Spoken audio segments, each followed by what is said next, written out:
All right, guys. Injuries from the game. Elijah Mitchell, MCL sprain. Not going to need surgery, but it's going to be some time. He'll end up going on IR here.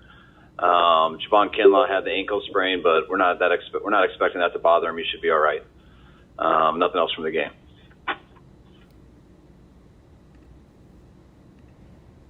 Kyle, do you know when Elijah hurt his knee in the game? Yeah, he did it on near the red zone. I think he has I want to say it was like a 16-yard run. It was a 16 or 11-yard run. It was about 4 plays before our touchdown to Debo there in the first half.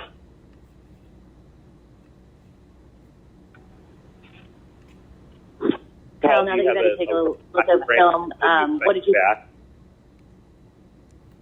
What's that? Kyle, do you have a rough time frame on when you expect Elijah back?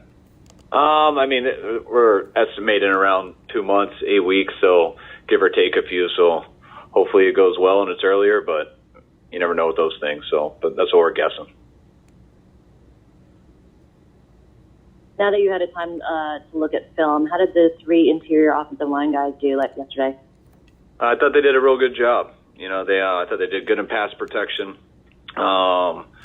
You know, that was a real good, positive first game for those 3. You know, by no means were they perfect, but I thought they did a real good job for the first time.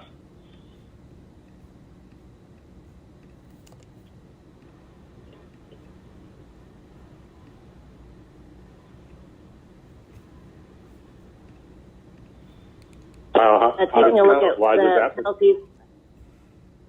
Taking a look at the penalties on Dre Greenlaw, what have you assessed from watching the film now? It was an unfortunate one. You know, I couldn't tell on the films. You had to go to the TV copy.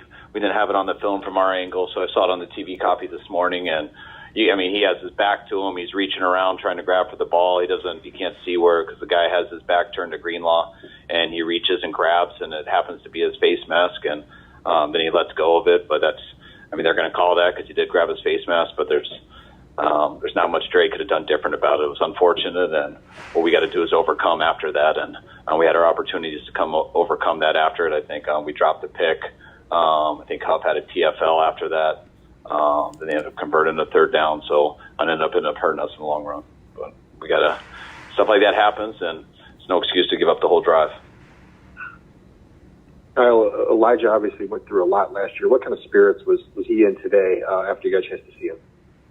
He was pretty down, and for obvious reasons, we're down for him. You know, Elijah went through a lot last year. It was well documented the injuries he had.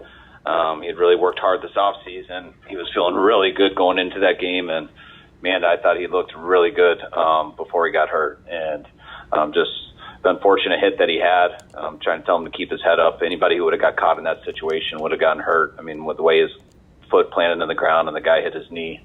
I think we were just real fortunate it wasn't worse. And what's your comfort level now with the guys you have behind him, Jeff Wilson and Mason and Davis Price? We're always been comfortable with Jeff just because of his experience and what he's done here. I mean, we know what we're going to get. The other 2 guys, they made our team for a reason. They're 2 talented players who we think can help us a lot running the ball, but they got to grow up fast. They're trying to compete and learn how to play better without the ball in their hand. With injuries and stuff, they're going to have more opportunities to get some carries and things like that, obviously. But they got to grow up and get this experience while on the run. So a lot more pressure will be on those guys, and we're going to have to pick it up as a group to help them out. What was your take on Joe's performance yesterday? Not just the 4 catches, but his performance in run blocking. On whose? Juwan Jennings. I thought Juwan had a real good game. He made some big plays for us as usual on third down. I thought he blocked very well. Missed one on the goal line that I know he'd love to have back, but I thought he had one of the better games on offense. Kyle, you lost your top running back last year during week 1 as well. What lessons, if any, do you take from that experience and now without Elijah Mitchell for some time? We did.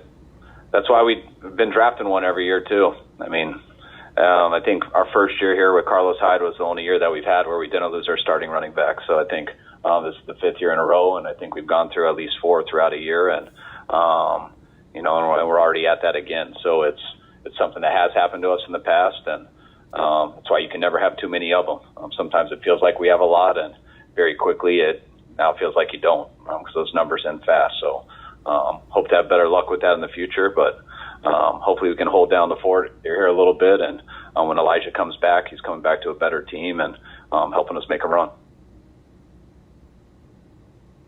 How much do you look at Debo's impact and obviously Trey's running ability as a way to sort of adapt without Elijah? Yeah, that's always an option, but yeah, I mean, you need to get that production from running backs too. So I mean, I thought we got that production from Debo in the game. I thought we got it from Trey in the game. So they did that there. We got to make sure that we have the backs step it up too, and hopefully one of those guys or all those guys collectively can help with that production that we always counted on Elijah for. Kyle, after the outstanding offseason that Brandon Ayuk had, it was a little surprising to see him just get 2 targets. Why do you think you weren't able to get him the ball a little bit more frequently? I mean, we really didn't start throwing it consistently till we were down 2 scores and we were in that monsoon. So I think we struggled to get it to anybody that consistently. He did have one big third down that was taken back.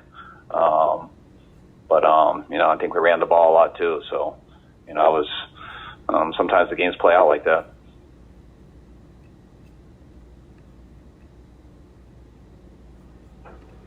Anything else? Kyle, what did you see from Deshaun Gibson and Talanoa Hufanga out there? I was real impressed with their play. Huff was all over the place. I mean, it seemed like that live, and I felt even stronger once I watched the tape. I thought Gibson had a huge challenge stepping in and playing for Jimmy Ward. He had looked good in practice all week, and it was awesome to get him out there. You could tell he's a vet who could recognize offensive schemes and do some stuff, and almost had a chance for that big pick right after that penalty that we had. The guy kind of held his arm and couldn't make the one-hander. That was almost a huge play, but I was really happy with how both of those guys played.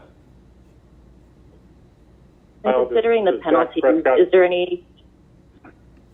When considering the penalties, is there anything that you emphasize in particular, or do the guys know to take a look hard at themselves after that? Oh no! I mean, those are things we emphasized going into the game, and so that's why we were all so sick about it. We knew how that was going to be. You know how it is when you dive at sliding quarterbacks, and no matter what happens, you got to get them down. But when they slide, you got to avoid them. You can't land on top of them. It's something we talk about a lot, and it is a very tough thing to do for those guys. But that's part of this game, and so you can't have any excuses with it. And so we were real disappointed in that. We felt like going into the game, we had every chance to stop their offense, and we felt their chance on us, their only chance we felt would be like that. And, I think we gave up 200 yards on offense, and 140 of those were on the 3 drives we committed those penalties. Kyle, I think what's George Kittle's status going into this week? What's George Kittle's status going into this week, and was he close at all to being able to play on Sunday? He thought he was.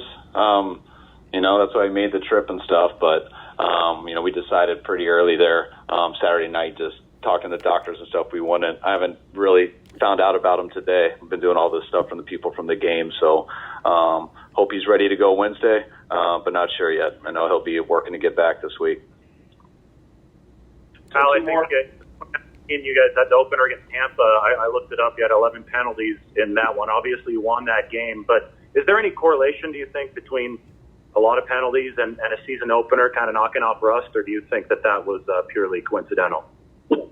I don't know. It could be, but I think it was more coincidental. I think, I think the one, especially, the personal fouls were stuff that, that happens when you have a running quarterback, and that's stuff we got to be a lot better at. And we got one similar to Tampa Bay that year when Jameson acted like he was going to slide, and then Tendon and Cohn ended up getting ejected. So that's kind of the challenge of that stuff. It's tough to win when we commit those penalties, and that starts with me, and we got to make sure to clean those up, because I felt we had every opportunity to win that game, and our defense had every opportunity to completely dominate that game, and that's what allowed them to get 3 touchdowns in a row. Say one more. Kyle, does Dak Prescott's injury open up a potential trade avenue for Jimmy G, or are you at this point planning to keep him around both seasons? Just like all players, and we'll listen to anybody on anything. That never changes for any player, so or coach. So we'll always listen to anybody. All right, guys. Appreciate it. See you Wednesday. All right, guys. See you Wednesday.